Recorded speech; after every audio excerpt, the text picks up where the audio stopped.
जय हिंद दोस्तों, आपका फिर से स्वागत है आपके अपने channel ultimate knowledge growth channel पर। आपको पता है आपके इस चैनल पर complete Navodaya free of cost पढ़ाई जाएगी। आपको एक एक क्वेश्चन एक एक कॉन्सेप्ट फ्री में, यानी आपको कोई पैसा चार्ज नहीं लिया जाएगा। यानी आपको कहीं पर भी कोई भी पेड कोर्स लेने की जरूरत नहीं है। नवोदय के लिए, सैनिक के लिए, मिलिट्री स्कूल के लिए कहीं पर भी आपको जाने की जरूरत नहीं है। आपको इस चैनल पर कंप्लीट फ्री ऑफ कॉस्ट हर एक चीज़ करवाई जाएगी। प्लस में 8 से लेकर 12th क्लास तक की मैथ भी करवाई जाएगी। प्लस में कंपटीशन क्लासेस भी करवाई जाएंगी। अभी अपना चल रहा था नवोदय वाला पोर्शन, तो नवोदय वाले पोर्शन में थर्ड चैप्टर चल रहा था भिन्न व भिन्नों पर आधारित मूलभूत संक्रियाएं। इसका थर्ड पार्ट आज चलेगा। मैंने इसका बेसिक कॉन्सेप्ट आपको करवा दिया था। मैंने आपको इसका बेसिक कॉन्सेप्ट लगभग पूरा करवा दिया। आज से अपन प्रश्न करेंगे। और प्रश्न कहाँ से, मैंने आपको बताया था इसमें साधित उदाहरण होते हैं, विगत वर्ष में पूछे गए प्रश्न होते हैं, अभ्यास प्रश्नावली होती है और प्रयास की होते हैं। साधित उदाहरण मैं आपको करवाऊंगा नहीं, क्योंकि वो ऑलरेडी सोल्व है, यानी वो आपको खुद करने हैं। अब विगत वर्षों में पूछे गए प्रश्न, यानी पहले के एग्जाम में पूछे गए प्रश्न करवाऊंगा, प्लस में आपको अभ्यास प्रश्नावली के प्रश्न करवाऊंगा, सारे क्वेश्चन करवाऊंगा। और आपको प्रयास कीजिए, खुद करने होंगे। पूरी तरह हर एक चीज मैं नहीं बताऊंगा, कुछ क्वेश्चन मैं आपको प्रैक्टिस करने के लिए दूंगा, जिससे आप अपाहिज ना बनो। कुछ तो करो, थोड़ा बहुत तो। जैसे 15-20 क्वेश्चन होते हैं, प्रयास कीजिए में ज़्यादा क्वेश्चन नहीं होते, तो वो आपको खुद करने हैं। विगत वर्ष में पूछे गए प्रश्न और अभ्यास प्रश्नावली आपको मैं करवाऊंगा। देखिए पहला क्वेश्चन, विगत वर्षों में पूछे गए प्रश्न का पहला प्रश्न है, एक डिब्बे में 500 अंडे हैं। एक डिब्बा है, कोई डिब्बा है, उसमें 500 अंडे हैं। मैं डिब्बा बनाता हूँ, उसमें 500, ये डिब्बा है, इसमें 500 अंडे हैं, जिसमें से 3/25 अंडे टूट गए, यानी 500 के। जैसे मैं बोल दूं, एग्जाम्पल ले लेता हूँ मैं अभी, तो आपको ये क्वेश्चन समझाने से पहले एक चीज समझो। आपकी जेब में 100 रुपए है, आपकी जेब में 100 रुपए है, जिसमें से आपने 1/2 भाग खर्च कर दिया। 1/2 का मतलब आधा, यानी 100 का 1/2। इसका मतलब क्या होता है, 100 का 1/2। और जहां पर का 100 का ही तो पार्ट खर्च किया है, या 1/2 बोल दो, 1/4 बोल दो, मैं बोल दूं 100 का 1/4 हिस्सा आपने क्या कर दिया, खर्च कर दिया। इसका मतलब क्या है, 100 का मतलब हमेशा क्या होता है, गुणा, और 4 से कटा 100, कि इसके बटा में 1 लगा दूं, 100 के बटा में 1 लगा दूंगा तो 100 ही रहेगा, कोई फर्क नहीं पड़ेगा। अब देखो ऊपर नीचे वाली 4 से कट रहा है, 4 से कटेगा 25, 25 को 1 से गुणा करेंगे 25, और 1 का भाग देंगे 25, यानी आपने 4 हिस्से, यानी देखो 100 के 4 हिस्से 25 25 25 25, प्लस में क्या आएगा 100। 1/4 का मतलब 4 में से एक हिस्सा खर्च किया, 4 में से 4 हिस्से कर दिए 25 25 25 के, और एक हिस्सा खर्च कर दिया, यानी 25 खर्च कर दिया। यही तो आंसर आ रहा है। यानी वो कह रहा है कि 500 का 3/25, एक डिब्बे में 500 अंडे हैं, 3/25 अंडे टूट गए, यानी 500 का 3/25 अंडे टूट गए, तो 500 का 3/25 का की जगह गुणा लगाएंगे, कैलकुलेशन करेंगे। आगे देखिए वो क्या कह रहा है, शेष अंडों का, यानी जो टूट गए ना, अब टूट गए जिनको घटा लेंगे, और घटाने के बाद जो बचे अंडे ना, बचे अंडे, उनका शेष अंडों का 4/5 भाग भेज दिया गया। यानी जो बचे हैं ना, बचे यानी 500 में से कुछ ना कुछ घटे होंगे, और घटे होंगे जो टूट गए आपको, वो फिर यहाँ पर कुछ ना कुछ बचे होंगे। जो ये बचे अंडे है ना, इन अंडों का 4/5 भाग क्या कर दिया उसने, बेच दिया। अब बेचने के बाद भी कुछ ना कुछ बचे होंगे, वो ही आपका आंसर पूछ रहा है। इस क्वेश्चन को समझिए, बहुत अच्छे तरीके से आपको एक्सप्लेन करता हूं मैं। आपके पास कुल अंडे कितने हैं, सबसे पहले ये चीज पता कीजिए। पहला प्रश्न देखिए, कुल अंडे, कुल अंडे आपके कितने हैं, 500 हैं। अब टूट गए कितने, टूटे अंडे कितने हैं, 500 का 3/25 है। उसने बोला है कि 3/25 अंडे टूट गए। अभी 3/25 किसके, 500 के टोटल अंडे, 500 में से 500 का 3/25 आपके क्या गए, टूट गए। का की जगह आप क्या, हमेशा जहां पर का आ जाए वहां पर आप हमेशा लगाना गुणा, 3/25। अब देखो 500 के बटे में मैं 1 लगा दूं तो भी 500 ही रहेगा, ना लगाऊं तो भी 500 रहेगा। लेकिन आपको क्लियर हो गया कि 500 ऊपर है, 1 नीचे है, यानी ये ऊपर वाली संख्या, ये नीचे वाली संख्या है। भिन्न की फॉर्म में आ गया। अब मैंने आपको काटना बताया था, 25, 500 काट रहा नहीं काट रहा, 25 दूनी 50, बोलो 500 को काट रहा, 25 दूनी 50, और ये जीरो बच गया, जीरो। यानी 500 में 25 का भाग देंगे तो 20 बार जाएगा। ऊपर क्या बचा, 20 गुणा में 3, 20 गुना में 3 क्या होता है 60, और 60 में 1 का भाग दिया, नीचे 1 है तो 1 का भाग दिया 60 ही है। यानी वो क्या कह रहा है कि टूटे अंडे कितने हैं 60 है, यानी 500 में से 60 अंडे क्या हुए टूट गए, तो बचे अंडे, शेष बचे अंडे लिख देता हूँ, शेष बचे अंडे, तो यानी 500 में से 60 घटा देंगे, कितने बच गए 500 में से 60 घटाएंगे तो आपका आंसर आएगा 440। आपके 440 अंडे है ना वो बच गए।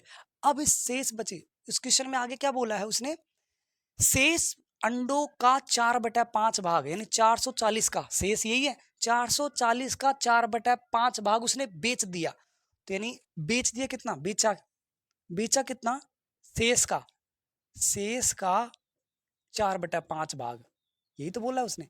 अब शेष कितने अंडे हैं 440, तो 400 शेष की जगह मैं 440 लिख दूं, का मतलब गुणा और 4/5, शेष अंडे लिख दो या शेष लिख दो, बात एक ही है, यानी बचे हुए।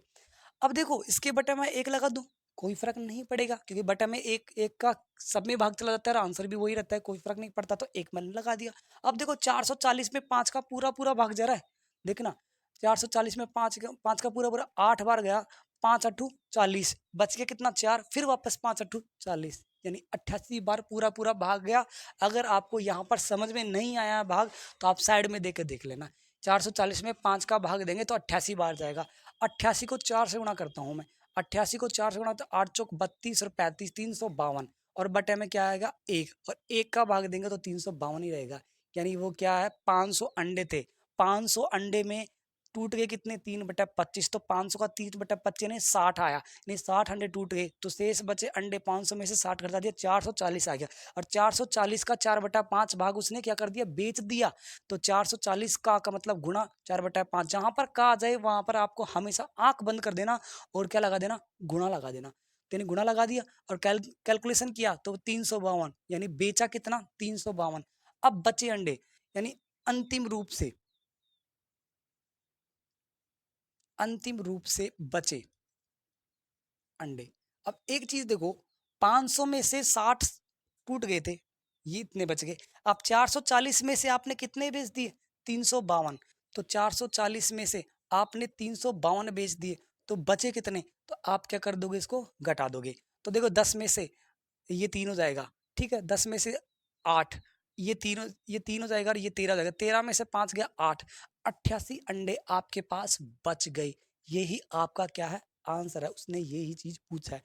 दोबारा समझ लीजिए क्वेश्चन मैं यहाँ पर बोल रहा हूँ, आपके पास कुल अंडे थे 500, आपके पास कुल अंडे थे 500 जिसमें 3/5 भाग उसके टूट गए, तो 500 का 3/5 भाग निकाला 60 आ गया, का मतलब गुणा 25 से 500 का भाग 25 में सॉरी 500 में 25 का भाग दिया 20, 20 को 30 गुणा किया 60, यानी 60 आ गया, यानी 500 में से 60 टूट गए तो 440 बच गए, अब शेष बचे 440, 440 का 4/5 भाग उसने बेच दिया, तो 440 का मतलब गुणा 4/5 भाग, यानी 5 से काटा 440 को 88 बार, 88 को 4 से गुणा किया 352, 352 अंडे उसने बेच दिए, अब बचे कितने टोटल 440 बच गए थे जिसमें 352 बेच दिए, तो घटाएंगे तो 88 अंडे आपके बच गए।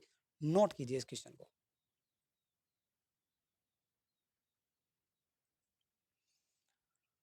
अगला क्वेश्चन देखिए,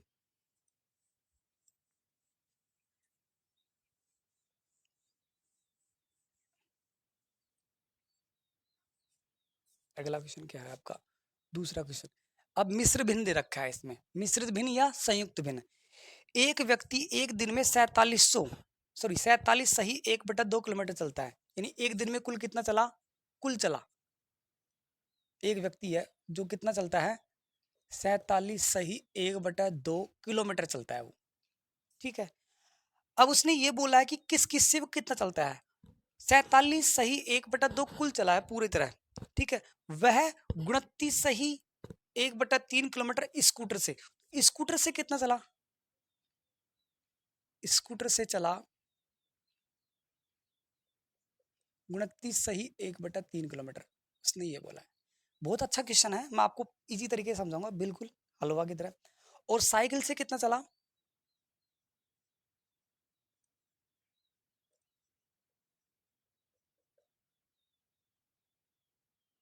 5 सही सॉरी 8 सही 5/6 किलोमीटर ये चला। तो वो पूछा शेष पैदल, पैदल कितना चला, वो ये पूछ रहा है, पैदल कितना चला वो ये पूछ रहा है। अब एक चीज समझिए, इस क्वेश्चन को अभी छोड़िए, एक चीज समझिए। मैं कहता हूं कि मैं 100 किलोमीटर चला, मैं इजी में लेता हूँ, ये भिन्न की फॉर्म में है, मैं सिंपल नंबर लेता हूँ और फिर इसको समझाएंगे। जिस तरीके से ये होगा उसी तरीके से ये होगा, सिर्फ और सिर्फ किसका अंतर होगा, अंकों का, डिजिट का अंतर होगा। यहाँ पर सिंपल नंबर है, यहाँ पर भिन्न के हैं। ठीक है, मैं 100 किलोमीटर चला। अब मैं कह दूं कि मैंने ट्रक चलाया 20 किलोमीटर, तो 20 किलोमीटर में ट्रक चल गया तो 20 घटा दूंगा, बच गया कितना, 80 किलोमीटर। अब मैं बोल दूं कि मैंने रिक्शा चलाया 30 किलोमीटर, तो 30 किलोमीटर रिक्शा चला दिया, तो यानी अब कितना बच गया, ये भी घटा दूंगा, 50 बच गया। अब मैं कह दूंगा कि मैं चला मोटरसाइकिल से 15 किलोमीटर, 15 भी घटा देंगे, कितना बच गया, 35। तो मैं पूछ लूं लास्ट में, मैं बाद बाकी चला मैं पैदल, अब पैदल कितना चला, 35 चला। यानी 100 किलोमीटर मैं टोटल चला, जिसमें से मैं 20 किलोमीटर ट्रक से चला, ठीक है, 30 किलोमीटर मैं किससे चला, टेम्पो से चला, और 15 किलोमीटर में किससे चला, मोटरसाइकिल से चला, बाइक से चला, बाइक से, ठीक है, बाइक से। तो यानी पैदल कितना चला, तो टोटल चले आप, उसमें से ट्रक का घटा दो, उसमें से टेम्पो का घटा दो, उसमें से बाइक का घटा दो, बाकी बचा हुआ नंबर आप किससे चले, पैदल चले, आप यही कहोगे। बस इसमें भी तो यही है, बस इसमें क्या दे रखा है, इसमें भिन्न दे रखा है, सिर्फ और सिर्फ अब भिन्नों का खेल है। वो चाहता था तो ये सिंपल नंबर भी दे सकता था, लेकिन चैप्टर किसका है, भिन्न का, तो सिंपल नंबर को भिन्न की फॉर्म में लिख दिया और फिर कैलकुलेशन करवा रहा है, बस इतना सा खेल है। तो यानी क्या करना है, टोटल चला कितना, 47 सही 1/2 किलोमीटर चला वो टोटल, 47 सही 1/2 किलोमीटर। स्कूटर से चला, इसको घटा देंगे, स्कूटर से जो चला है ना उसको घटा दो, और साइकिल से चला उसको घटा दो, और फिर बद किसका जाएगा, पैदल कितना चला यह जाएगा। यानी कुल जो चला है ना उसमें से आप स्कूटर का घटा दो और साइकिल का घटा दो, बाकी बचवा किससे चलेगा, पैदल चलेगा, ठीक है, ये चीज आ जाएगी। तो पहले घटाने के लिए सबसे पहले क्या करेंगे, पहले इसको किस में बदलेंगे, मिस्र बिन में दे रखा है, मिस्र बिन को सोल्व करने के लिए कि कोई कैस कभी भी क्वेश्चन में मिस्र बिन या संयुक्त बिन आ जाए, आप सबसे पहले उसको किस में बदलोगे, अनुचित बिन में बदलोगे, हमेशा उसको किस में बदलोगे, अनुचित बिन में। तो यानी सभी ये मिस्र बिन में है, इसको किस में बदलेंगे, अनुचित बिन में। और अनुचित बिन में मैंने आपको बदलना बता रखा है, नीचे वाले हर को इस पूर्ण संख्या से गुणा करेंगे, तो 47 को 2 से गुणा करेंगे 94 आएगा, 47 को 2 से गुणा करेंगे 94 आएगा, और फिर ऊपर वाले एक को जोड़ेंगे तो कितना आएगा, 95, 95 बटे में 2, बोलो आया नहीं आया, मिस्र ये सही अनुचित भिन्न में। इसी तरह इसको बदलेंगे, सभी जहां पर मिस्र दे रखा है वहां पर किस में बदलेंगे, अनुचित में बदलेंगे। 29 को 3 से गुणा करेंगे तो 87 आता है, और 87 में एक जोड़ेंगे तो क्या आता है, 88 आता है, 88 बटे में 3 किलोमीटर आ गया। इसी तरह 8 को 6 से गुणा करेंगे, 8 6 48 प्लस में 5 जोड़ेंगे तो 53, 53 बटे में 6 किलोमीटर। यानी स्कूटर से इतना चला है, सॉरी कुल इतना चला है, स्कूटर से इतना चला है, साइकिल से इतना चला है, तो स्कूटर जो कुल चला है ना उसमें से स्कूटर वाला और साइकिल वाला घटा दो, आपका पैदल चला है वो आ जाएगा। तो पैदल चला कितना चला, अब वो निकाल लेते हैं। तो पूरा चला कितना, 95/2, उसमें से क्या घटा दें, स्कूटर वाला, और भी घटाना है क्या, साइकिल। स्कूटर और साइकिल वाला मैंने घटा दिया, यानी घटाने के बाद आपका जो आंसर आएगा वो, अब सिंपल नंबर होता तो आप आसानी से घटा लेते, लेकिन ये भिन्न की फॉर्म में आ गया। बस यही था क्वेश्चन, ये सोल्व करवाना चाहता था वो आपसे, ये सोल्व करो।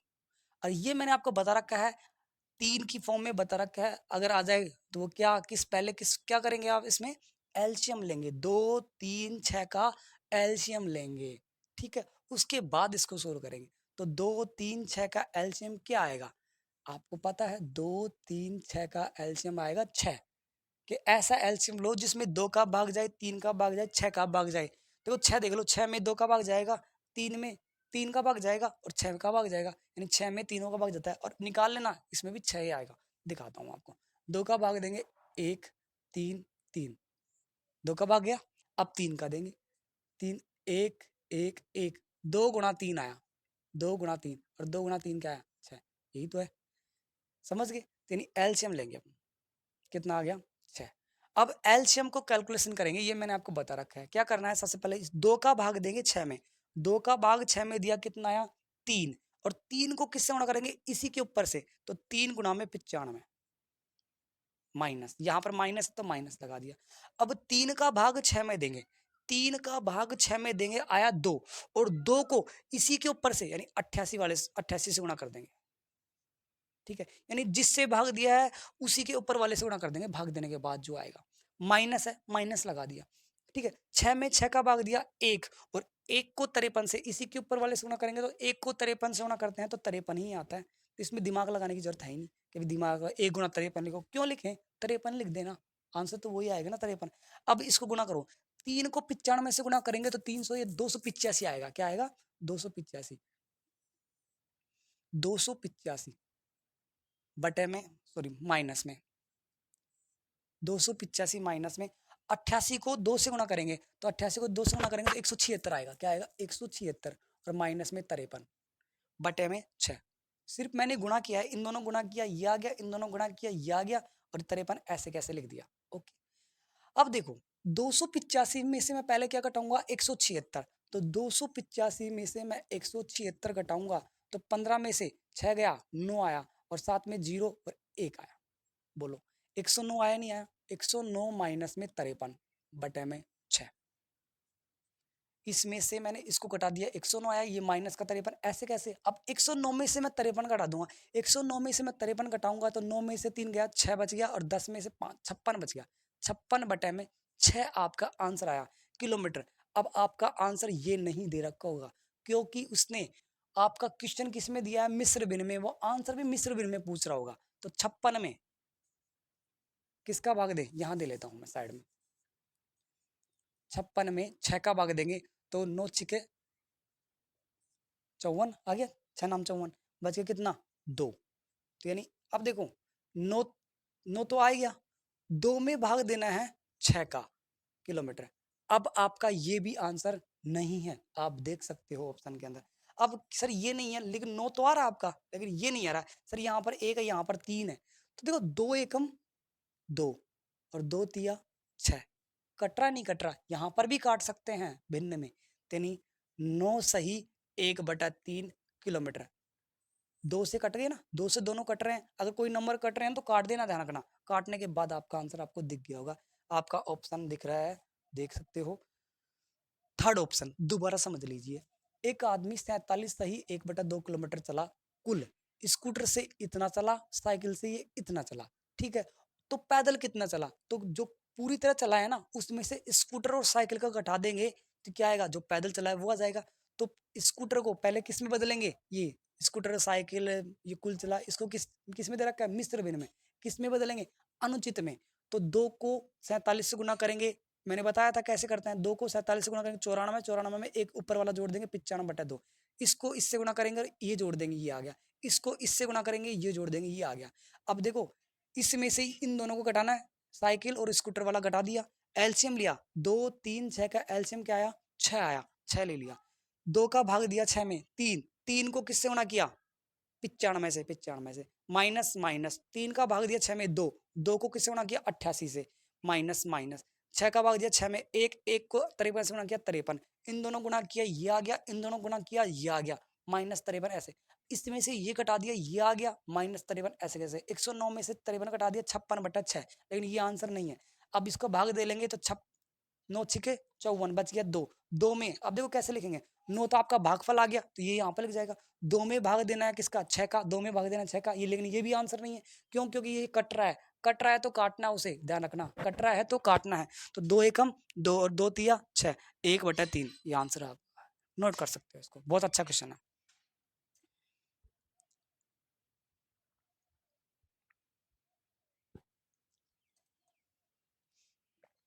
स्टार्टिंग के 6 क्वेश्चन है ना, 6-7 क्वेश्चन बहुत मजेदार क्वेश्चन है, मजेदार। अगला देखो, अगर जिसको स्टार्टिंग 6-7 क्वेश्चन आ गए, इसको इसका चैप्टर ये पूरा चैप्टर ही आ गया है, समझ लो कोई दिक्कत नहीं आएगी चैप्टर में। अगला क्वेश्चन देखो, एक मिनट, थर्ड वाला क्वेश्चन देखो, वो कह रहा है कि पानी की टंकी है, तो मैं एक पानी की टंकी बना देता हूँ,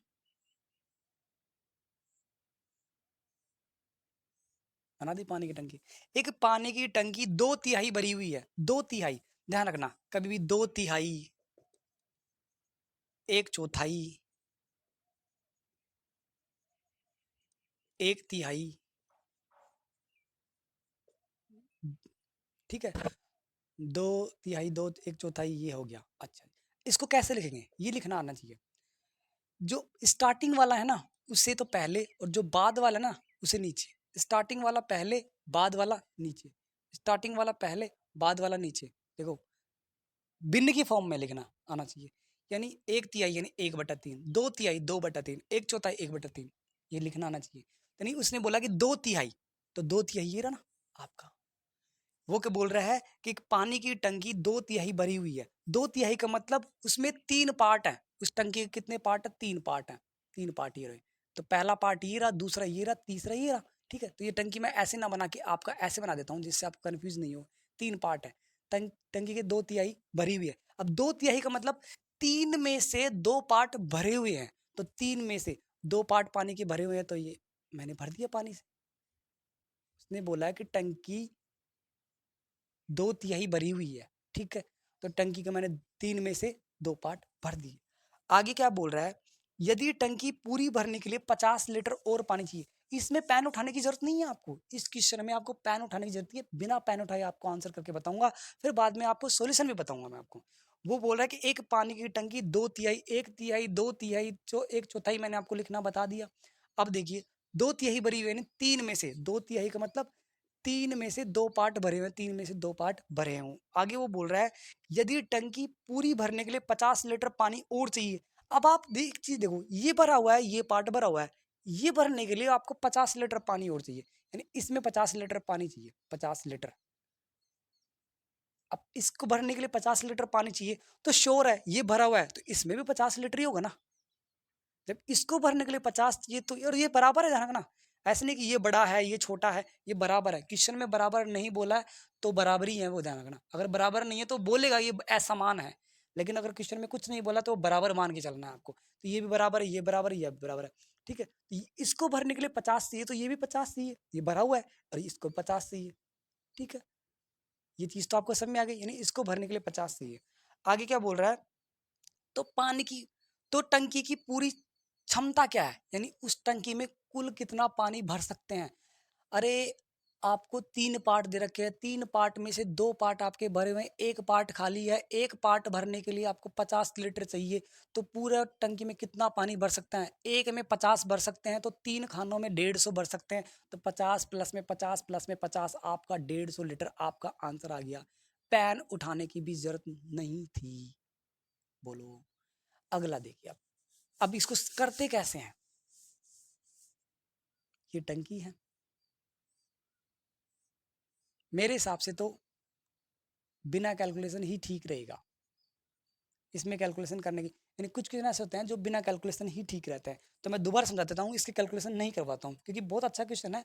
बिना पेन उठाए होता है, तो जिस क्वेश्चन में पेन उठाने की जरूरत ही नहीं है तो क्यों पेन उठाएं उसे। समझ लो, एक टंकी 2/3 भरी हुई है। 2/3 भरी कितनी है? 2/3। तो खाली कितनी है? सीधी सी बात है, 3 में से 2 भरे हुए हैं तो खाली 1/3। 3 में से 1 खाली है, और दिख भी रहा है अपन को 1 खाली है। और 3 में से 2 पार्ट भरे हो तो खाली 1 ही होगा ना। तो खाली कितनी है? 1/3। और उसको भरने के लिए कितना पानी चाहिए? उसको भरने के लिए, एक पार्ट को भरने के लिए कितना पानी चाहिए? 50 लीटर। अब ये कैलकुलेशन ही है, ऐसी थी कैलकुलेशन। एक पार्ट को भरने के लिए 50 लीटर, तो 3 पार्ट को भरने के लिए 50 गुना में 3, सीधी सी बात है। 50 गुना में 3, 50 गुना में 3 यानी 150 लीटर। वही चीज तो है। इसको भरने के लिए 50 लीटर चाहिए, तो ये भी भरा हुआ है, तो यानी ये 50 से भरा होगा, इसके अंदर भी 50 ही भरा होगा, और टोटल कितना हो गया? 150 लीटर। यानी इसमें पैन उठाने की जरूरत नहीं है, मैं नहीं करवाऊंगा। और कैलकुलेशन करनी है तो ये कैलकुलेशन है। ठीक है, अगला क्वेश्चन देखिए। फोर्थ क्वेश्चन ये करवा देता हूँ, फोर्थ क्वेश्चन की कैलकुलेशन, जिससे आपको थर्ड क्वेश्चन की कैलकुलेशन भी समझ में आ जाएगी। वैसे थर्ड क्वेश्चन आपको आ गया होगा, इतनी गारंटी है समझ में। फोर्थ क्वेश्चन देखिए क्या कह रहा है। एक पानी की टंकी जिसकी पूरी भरी होने की धारिता, धारिता का मतलब होता है क्षमता, उसकी कैपेसिटी कितनी है पानी, यानी वो कितनी टंकी भर सकता है। धारिता, धारिता 36 किलोलीटर, 36 किलो लीटर है। यानी उस टंकी में 36 किलो लीटर पानी भर सकते हैं अपन, वो पूरी भर सकते हैं। यानी ये टंकी है, इस टंकी में टोटल पानी कितना भर सकते हैं, 36 किलो लीटर। वो ये कह रहा था इस पूरी टंकी में। आगे क्या बोल रहा है, यदि उसमें से 1/3 भाग पानी निकाल लिया हो और कितना पानी, अब देखो कुल क्षमता, उस टंकी की कुल क्षमता, टंकी की कुल क्षमता कितनी है, 36 किलो लीटर, वो उसकी क्षमता है। तो किलो लीटर को देखो मैं ऐसे लिखता हूँ KL, kilo litre, short form में लिख देता हूँ किलो लीटर। उस टंकी की क्षमता कितनी है, 36 किलो लीटर, यानी इसमें 36 किलो लीटर पानी भर सकते हैं।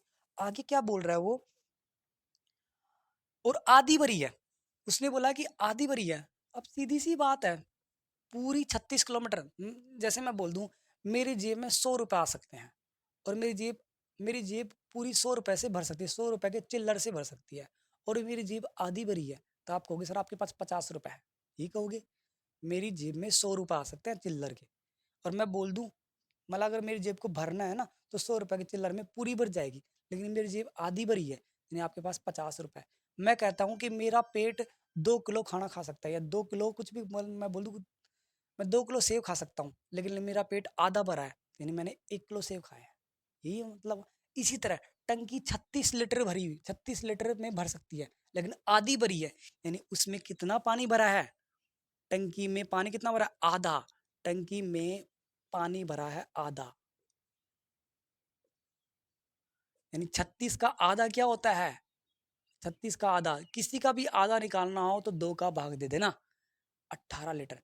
टंकी में पानी कितना भरा है, 18 लीटर पानी टंकी में भरा है, यानी आधी भरी हुई है वो टंकी। उसने किसी ने बोला है टंकी आधी भरी हुई है, ये तो मैं आधी भर दी, ठीक है। अब आ देखिए, जैसे जैसे क्वेश्चन पढ़ते जाएंगे आप सोल्व करते जाएंगे। यदि उसमें से 1/3 भाग पानी निकाल लिया हो, 1/3 भाग पानी निकाल लिया हो, तो उसे और कितना पानी डालने पर पूरा भर जाएगा। 18 भरा है, पानी भरा है 18, ठीक है। अब 18 का 1/3 निकाल लिया, उसने बोला कि 18 लीटर पानी भरा है, आधी भरी है, और आधी भरी है उसमें से फिर पानी और निकाल लेते हैं। तो पानी निकाल लेंगे और, तो पानी और निकालेंगे तो यानी कितना हो जाएगा, 1/3। और कितना पानी निकाल रहे हैं, 1/3 किसका, 18 का। तो 18 का 1/3 यानी का मतलब गुना 1/3, कितना आ गया 9, यानी कितना पानी निकाल रहे हैं, तो पानी निकाल रहे हैं कितना, 9 लीटर, 9 किलो लीटर पानी निकाल रहे हैं। 18 आपके पास था टंकी में पानी, 18 आपके पास था, जिसमें से आपने 9 लीटर निकाल लिया, तो क्या बच गया, अब इसमें कितना बच गया, 9, अब इसमें कितना बच गया, यानी 9 किलो लीटर पानी बच गया। 18 आपके पास था, जिसमें से आपने 1/3 निकाल लिया, सॉरी सॉरी सॉरी, ये 6 आएगा, ये यहाँ पर मिस्टेक मिस्टेक माई मिस्टेक, ये 3 से भाग देंगे तो 6 बार जाएगा, 6 निकाला है मैंने, मैंने भाग गलती दे दी मेरी, माई मिस्टेक एक्सेप्टेड, ठीक है। यानी 18 में 3 का भाग देंगे 6 बार जाएगा, यानी 6 किलो लीटर पानी निकाल लिया। तो 18 में से 6 गया, कितना आया 12, यानी 12 किलो लीटर आपके पास पानी है, 12 किलो लीटर आपके पास क्या है, पानी है। दोबारा देखिए क्वेश्चन को बहुत अच्छे से, बहुत लंबा क्वेश्चन है, आपको एक चीज़ समझा रहा हूँ। एक टंकी है, उस टंकी में 36 लीटर पानी भर सकते हैं, 36 लीटर पानी तो भर सकते हैं, लेकिन वो आधी भरी है, यानी उसमें 18 लीटर पानी भरा हुआ है। अब 18 लीटर पानी भरा हुआ है, तो उसका 18 लीटर का भी 1/3 भाग निकाल लिया, 18 का 1/3 निकाला, कितना आया 6, यानी 6 लीटर पानी निकाल लिया उसमें। 18 में से 6 निकालेंगे तो कितना बच गया, यानी पानी बचा टंकी में कितना है, 12 किलो लीटर, 12 किलो लीटर पानी निकाल रहे हैं, कितना 6, और पानी बचा, पानी बचा कितना है, 18 में से 6 निकाल लिया, यानी 12 किलो लीटर। अब वो पूछ रहा है कि टंकी को फुल भरना है, उसने बोला है और कितना पानी किलो लीटर में डालने पर पूरा भर जाएगा, और कितना पानी डालें इसमें अभी पूरी भर जाए। अब आपको इतना पता है कि सिर्फ 12 लीटर है, आपके पास 12 किलो लीटर है, और इसको पूरी भरनी है, और आपको ये भी पता है कि टंकी पूरी कितने में भर जाएगी, 36 में भर जाएगी। तो 12 में कितना जोड़े कि 36 आ जाए, अब सीधा सा आंसर है 24, यानी 36 में से अगर 12 घटा दूं मैं, 24 किलो लीटर आपका आंसर आ गया। 36 में सॉरी 12 में कितना जोड़े कि 36 आ जाए, आपका आंसर आएगा 24 किलो लीटर। नोट कीजिए, बहुत अच्छा क्वेश्चन है, शानदार मजेदार क्वेश्चन है।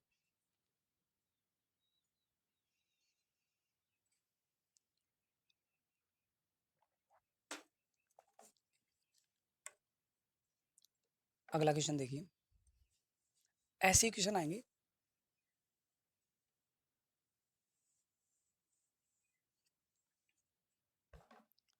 फोर्थ क्वेश्चन देखिए, फोर्थ तो कर दिया ना, फिफ्थ वाला देखिए। एक ड्रम का 1/5 भाग दूध से भरा हुआ है, ड्रम ले लेते हैं। उसने बोला 1/5 भाग, यानी वो क्या करना चाह रहा है, 5 में से 1 भाग भरा हुआ है, तो 5 भाग बना देता हूँ ना, 1 2 3 4 5, 1 2 3 4 5। और ये बराबर बराबर है, छोटे बट इस पे मत है ना, मेरा डायग्राम कुछ ज़्यादा खतरनाक बनता है। यानी 5 है, उसमें से 1 भाग भरा हुआ है, उसने बोला है। अब इसको अपन ऐसे ही कर लेते हैं बिना कैलकुलेशन। एक ड्रम का 1/5 भाग दूध से भरा हुआ है, 1/5 भाग, जिस किस्म में पैन उठाने की जरूरत नहीं है तो क्यों उठाएं, ऐसे ही करेंगे ना अपन दिमाग लगा के, और दिमाग तो सभी के पास है, इतना तो है। एक ड्रम का 1/5 भाग दूध से भरा हुआ है, यदि इसको पूरा भरने के लिए 28 लीटर और दूध चाहिए, यानी ये 4 पार्ट को भरने के लिए 28 लीटर चाहिए, तो 4 पार्ट को भरने के लिए, 4 पार्ट को भरने के लिए कितना चाहिए, 28। तो एक पार्ट को भरने के लिए कितना चाहिए, 7 चाहिए। 7 इसमें, 7 इसमें, 7 इसमें, 7 इसमें, वो ये कहना चाह रहा है कि नहीं, इसमें भी 7 चाहिए, इसमें भी 7 चाहिए, इसमें भी 7 चाहिए, इसमें भी 7 चाहिए, यही तो कह रहा है। दोबारा समझिए इस क्वेश्चन को। ड्रम का 1/5 भाग दूध से भरा हुआ है, यानी 1/5 में से 1 भाग मैंने भर दिया दूध से, ठीक है। यदि इसको पूरा भरने के लिए, पूरा भरना हो तो 28 लीटर और दूध चाहिए, यानी इन 4 पार्ट को भरना हो तो 28 लीटर। तो 7 7 7 7 सभी में सेम सेम भरा जाएगा, तो 7 इसमें, 7 इसमें, 7 इसमें, 7 इसमें, तो 7 ही इसमें आएगा, सीधी सी बात है। 7 यानी 7 इसमें है, 7 ऑलरेडी इसमें है, और इनको भरने के लिए 7 7 चाहिए, तभी तो 28 होगा। आगे देखिए क्या करा है, तो ड्रम की धारिता क्या है, ड्रम की क्षमता क्या है, ड्रम में कितना दूध आ सकता है, तो जोड़ दो ना, और 35, यानी 35 लीटर इसमें दूध आ सकता है, वो ये कहना चाह रहा था। ड्रम में कितना दूध भर सकते हैं, 28 भर सकते हैं, यानी 7 7 7 7 7 भर सकते हैं। इसमें ऑलरेडी भरा हुआ है, तो इसमें भी 7 ही भरा होगा ना, क्योंकि बराबर है, ठीक है, इसके भाग, तो ये आपका आंसर आ गया 35, बस, इसमें कोई कैलकुलेशन नहीं है। अगला क्वेश्चन देखिए, छठा। एक ड्रम पानी से 1/3 भरा हुआ है, वही क्वेश्चन है, 1/3, उसने बोला है 1/3 का मतलब मैंने आपको बताया था कैसे लिखा जाता है, 1 ऊपर और तिहाई बोला है, यानी 3 नीचे, 1/3। अब क्या बोल रहा है, एक ड्रम पानी से 1/3 भरा हुआ है, यानी 3 में से 1 पार्ट उसका क्या है, भरा हुआ है, वो ये कहना था। तो 3 पार्ट बना दूं मैं, 3 पार्ट मैंने बना दिया, और उसने बोला 3 में से 1 पार्ट भरा हुआ है, तो भर दिया मैंने इसको। कॉमन सेंस वाला क्वेश्चन है, पेन उठाने की जरूरत नहीं है इस क्वेश्चन में भी। यदि इसको भरने के लिए 60 लीटर पानी और चाहिए, ये दोनों पार्ट है ना, इसको भरना है, इन दोनों को पार्ट को भरने के लिए 60 लीटर पानी और चाहिए। अब दो पार्ट को दिमाग लगाओ, दो पार्ट को भरने के लिए 60 लीटर पानी चाहिए, तो एक पार्ट को भरने के लिए 30 चाहिए, यानी 30 इसको चाहिए और 30 इसको चाहिए, वो यही तो कह रहा है, बराबर बराबर बांट दिया। अब इतना दिमाग लगाओ कि 30 इसको चाहिए, 30 इसको चाहिए, तो इसको भी 30 चाहिए, और लेकिन ये तो भरा हुआ है, तो इसमें कितना होगा, इसमें भी तो 30 ही होगा ना, जब इनको 30 चाहिए तो इसमें भी 30 ही होगा, ये भरा हुआ है बस अपने पास। अब वो क्या पूछ रहा है, ड्रम की धारिता क्या है, धारिता का मतलब उसकी क्षमता, यानी उसमें कितना पानी आ सकता है। अरे 90, 30 30 30, 90, आपका आंसर आ गया। आपको पेन उठाने की जरूरत नहीं है, आपका आंसर आ गया सेकंड ऑप्शन। अगला क्वेश्चन, 7वां वाला। अगर जो बच्चा समझ रहा होगा, गारंटी है उसको मजा आ रहा होगा। 7 वाला क्वेश्चन बहुत अच्छा क्वेश्चन है ये, इसमें कैलकुलेशन होगी, इसमें करवाऊंगा। किसी संख्या के 5/7वें भाग, संख्या के, अब किसी संख्या बोला है अपन को, कोई संख्या पता ही नहीं कौन सी संख्या, लेकिन बोल दिया किसी संख्या के, किसी संख्या के 5/7वें भाग व 7/11वें भाग का अंतर 6 है, अंतर, तो वह संख्या कितनी है। देखो संख्या, किसी संख्या के 5 बटा कौन सा, 5/7वें भाग, व उसी संख्या के 7/11वें भाग का अंतर। तो अंतर तो यहाँ पर आएगा ना, इन दोनों का अंतर। उसने बोला कि किसी संख्या के 5/7वें और संख्या के 7/11वें भाग का अंतर, तो अंतर लगा दिया। अब संख्या अपने पास है ही नहीं, तो संख्या क्या मालूम है? x। संख्या क्या मालूम है? अब संख्या दे ही नहीं रखी तो मैं x मान लूं। और k का आ जाए तो क्या लगना है? लगाना है गुणा। क्या लगाना है? गुणा। ये वे हटा दिया। कितना है आपका अंतर? कितना दे रखा है? 6 है। इनका अंतर क्या दे रखा है? 6। अब इसको कैलकुलेशन करना है। अब ये चीज तो मैंने आपको जल्दबाजी में समझाई, अब इसको बेसिक चीजें समझाता हूँ। माना संख्या, संख्या मान लेते हैं। संख्या क्या है? आपकी मर्जी हो, आप x मान सकते हो, y मान सकते हो, कुछ भी मान सकते हो। मैं x मान रहा हूँ, ठीक है। तो माना संख्या x है, तो x का 5/7वें भाग और x का ही संख्या, बोलो संख्या, संख्या की जगह मैं क्या ले रहा हूँ अब? x का 7/11वें भाग का अंतर। अंतर बोल देना, अंतर। अंतर कितना है? 6 है। यानी इसका और इसका अंतर निकालेंगे 6 है, उसने बोला है, ठीक है। अब का मतलब क्या होता है? गुणा 5/7 माइनस में x गुणा में का मतलब गुणा 7/11 बराबर में 6। आगे देखिए, अब मैं क्या करता हूँ? इन दोनों गुणा करता हूँ। सर इन दोनों का तो गुणा हो ही नहीं सकता, तो क्या मैं ऐसे लिख सकता हूँ? 5x/7, और मैं इसको ऐसे लिखता हूँ 7x/11 बराबर में 6। अब आप कहोगे सर इसको ऐसे लिखा, इन दोनों के बीच में मैंने बताया था अगर कोई संख्या x y z आ जाए, a b c आ जाए, या कोई संख्या साथ में आ जाए और उन दोनों के बीच में कोई चिन्ह नहीं हो, कैसा भी चिन्ह नहीं हो, साइन नहीं हो, तो वो क्या होते हैं? गुणा में होते हैं। तो देखो ये दोनों गुणा में तो हैं, गुणा में है, तो मैं इसको ऐसे लिख सकता हूँ। मैं संख्या को पहले लिख दूंगा और x को बाद में। इसी तरह ये दोनों गुणा में है, तो मैंने संख्या को पहले लिख दिया और इसको बाद में, इनके बीच में कोई चिन्ह नहीं लगाया, तो आप समझ जाना किस में है? गुणा में है। अब देखो 7 और 11 नीचे दिख रहा है, 7 और 11 का क्या लेना आपको? एलसीएम। भिन्न की फॉर्म में आ गया ना, सीधी सी बात है। अब इसको सोल्व करना है, सोल्व करना और माइनस करना है, तो एलसीएम ऐड व सब्ट्रैक्ट करना हो तो आपको एलसीएम लेना ही होगा। तो इनका 7 और 11 का क्या लेंगे? एलसीएम। तो 7 में तो 7 का ही भाग जाएगा और 11 में तो 11 का ही जाएगा, इसके अलावा कुछ बनता ही नहीं है। 2 3 5, ना 2 का जा रहा, ना 3 का जा रहा, ना 5 का जा रहा, 7 का जा रहा है। फिर उसके बाद 11 का जा रहा है, उसके अलावा कोई संख्या नहीं। तो 7 गुणा में 11 क्या आएगा? 77। यानी आपका एलसीएम क्या आया? 77। अब देखो 77 में 7 का भाग देना है, 77 में 7 का भाग देंगे तो कितनी बार जाएगा? 11 बार दे लेना। 77 में 7 का भाग देंगे 11 बार, और 11 को 5x से गुणा, तो 11 गुणा में 5x, ठीक है। माइनस माइनस रख, 11 का भाग देंगे 77 में कितनी बार जाएगा? 7 बार। 11 का भाग 77 में देंगे 7 बार, और 7 को इससे 7x से गुणा बराबर में 6। अब देखो 11 को 5 से गुणा करेंगे तो 55 x को x लिख दिया, x कुछ है ही नहीं तो इसको लिख दिया। 7 को 7 से गुणा करेंगे माइनस, 7 को 7 से गुणा करते 49, और x की जगह x लिख दिया, बटे में 77 बराबर में 6। 77 किस में है? भाग में। मैंने बताया था कोई भी संख्या प्लस में होती है तो बराबर की दूसरी तरफ भेजते हैं तो माइनस में जाती है, माइनस में होती है तो प्लस में जाती है, मल्टीप्लाई में होती है, गुणा में होती है तो भाग में जाती है, और भाग में होती है तो गुणा में जाती है। तो ये भाग में है तो किस में जाएगी? गुणा में। तो 55x माइनस में 49x बराबर में 6 गुणा में 77। भाग में है, किस में चलेगी? गुणा में। देखो 55 में से 49 घटाएंगे, एक चीज देखो 55x में से 49x घटाया, तो देखो 55 में से 49 घटा लो आप, संख्या तो आती है ना। तो 55 में से 49 घटाएंगे तो 6 आएगा, और x x दोनों के पास, तो यहाँ पर x लिख दिया अपन ने, दोनों के पास x था तो x लिख दिया। 55 में से 49 गया 6। अब 6 गुणा में 77। अब आपको पता है 6 व x के बीच में कोई चिन्ह नहीं होता, ये किस में है? गुणा में है। और आपको ये भी पता है x का मान निकालना है आपको, और x का मान निकालना है तो x गुणा में है, ये 6 गुणा में है, यानी x का मान निकालने में x को अकेला छोड़ना है, और x 6 गुणा में है तो किस में जाएगा? भाग में जाएगा। तो 6 से 6 कट गया, आपका आंसर क्या आया? x का मान क्या आया? 77। यानी आपकी संख्या क्या है? वो 77 ही है। अब आपको चेक करना है कि आपका सही है या गलत है।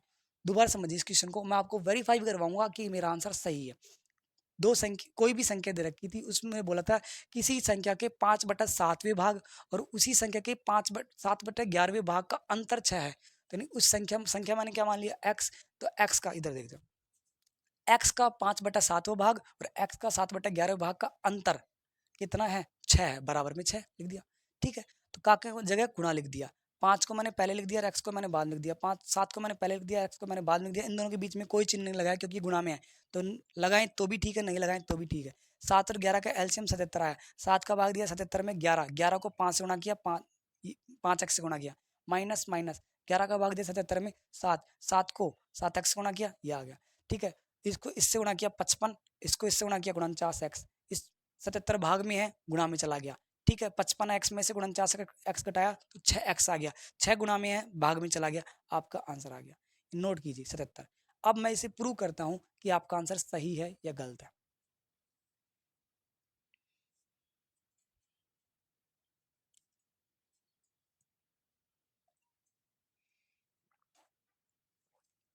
मैं प्रूव करता हूं आपका आंसर सही है या गलत है।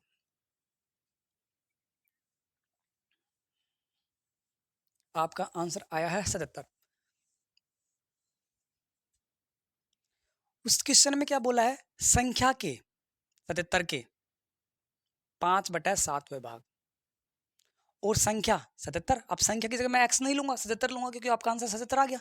77 के 7/11वें भाग का अंतर कितना है, 6। अगर 77 के 5/7 भाग और 77 के 7/11 भाग का अंतर अगर 6 आ जाता है तब तो मेरा आंसर सही है, अगर अंतर 6 नहीं आया तब मेरा गलत है। तो देख, के या का मतलब गुणा, के या का मतलब गुणा, इसके बटे में मैं एक लगा दूं, इसके बटे में एक लगा दूं, कोई फर्क नहीं पड़ेगा क्योंकि इसे एक का भाग देंगे किसी भी संख्या में आंसर वही आएगा। ठीक है, 77 का भाग 77 में 7 का भाग देंगे 11 बार गया, और 11 का भाग देंगे 77 में 7 बार गया। ये तो आपको आज पता ही, अरे 7 की टेबल 11 बार बोलेंगे 77 आएगा, 11 की टेबल 7 बार बोलेंगे 77 आएगा। अब 11 गुणा में 5 55 आ गया, इसके बटा में 1 है तो 1 का भाग देंगे तो कोई फर्क नहीं पड़ेगा। 77 सॉरी 7 को 7 से गुणा करेंगे 49, बटे में 1, 1 का कोई फर्क नहीं पड़ेगा। और 55 में 49 क्या है, 55 में से 49 घटाएंगे 6 आया, 6 बराबर में 6, बोलो अंतर आया 6 आया नहीं आया, यानी इसको सोल्व करने के बाद 6 ही आंसर आ रहा है, इसका मतलब आपका आंसर सही है। अरे देखो ये, इसको सोल्व करने के बाद क्या आया, इन दोनों का अंतर कितना आया 6, और क्वेश्चन में क्या बोला है 6 ही तो बोला है ना, आपका आंसर आ गया। वेरीफाई भी कर दिया मैंने आपका आंसर। आज के लिए इतना ही करते हैं, कल फिर मिलेंगे। जय हिंद।